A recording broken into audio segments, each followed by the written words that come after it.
Sure. Verbal Aikido is a means to manage verbal attacks and conflict. It's a training that we've developed over the last almost 10 years, and it's essentially a way to preserve both oneself and other people in situations that could escalate. And we provide, again, just tools and very practical and three-step approach to de-escalate and to enhance the connection with other people. 3 steps are very simple. It's a centering. It's a centering. It's after that. There's an accompaniment, and after that, it's with listening. Really, you really have to listen to the person, and we have tools to help that. And after that, it's like a very strong way to, how can I say this, bring people towards some connection with the other person and to enhance the relationship with the other. So we probably call that is proposing Aiki, which is a balance of it.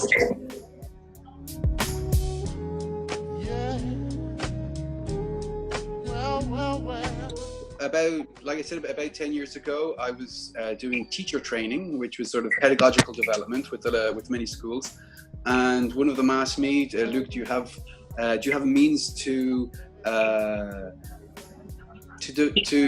manage conflicts within the classroom? And so essentially this is what it started with. And I thought, I did a bit of Aikido, and I thought it'd be nice to have a similar approach, one where there's no domination. It's a very balanced approach, and it's almost like a dance.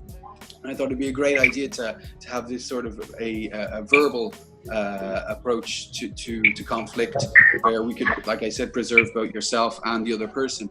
And it really started off there, and it took off very quickly. It was the training that we provided that was the most popular. And from that, a lot of people said to me, Luke, you should really write about this. You should share this practice with many other people, and that's how it all started. Really.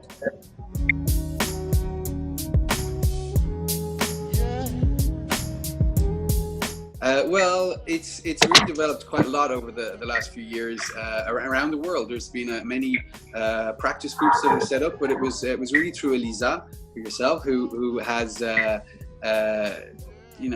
really developed it. One of the most fervent practitioners of verbal Aikido, and has developed, I think, a very strong audience base in Portugal and in Lisbon, and even in other parts around the world.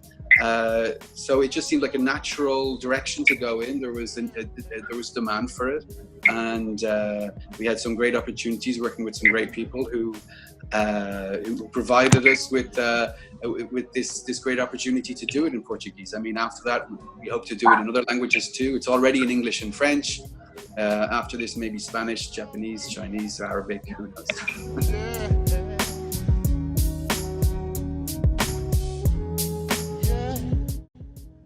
Great question, and it's a great question because in fact that's what it's about. There is philosophy to it, but in the verbal dojos that we do, it's practice, and there is no magic to the approach. I mean, you can read a book and get some options, but it really is practice that makes all the difference. That's where the magic starts to come, and being able to work on our own cases, work on the real situations that we encounter in day-to-day life, and we develop reflexes.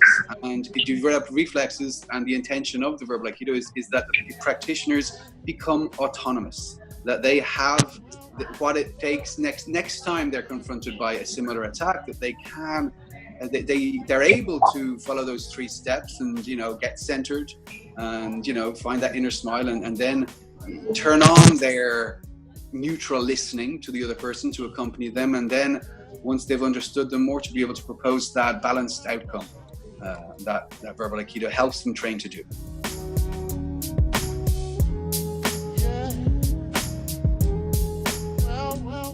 It was the initial inspiration, and it continues to inspire me every time I go to my dojo. which I'd like to go more to, but it's every time I go there, there's something that one of my senseis will explain or illustrate, and I'm thinking, how can I use that outside the mat? How can I interpret that into, or use that as an approach we can use verbally?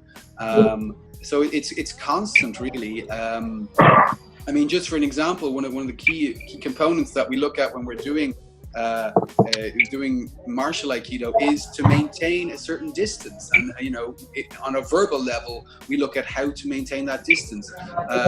Also going towards the person instead of backing away, or going towards them and trying to see things from their perspective, and bringing what we would say in Irimi is bringing our center closer to their center, and just these little aspects. But like I said, every time I go to my dojo, I'm inspired but also by the people who practice it. Working with practitioners as well.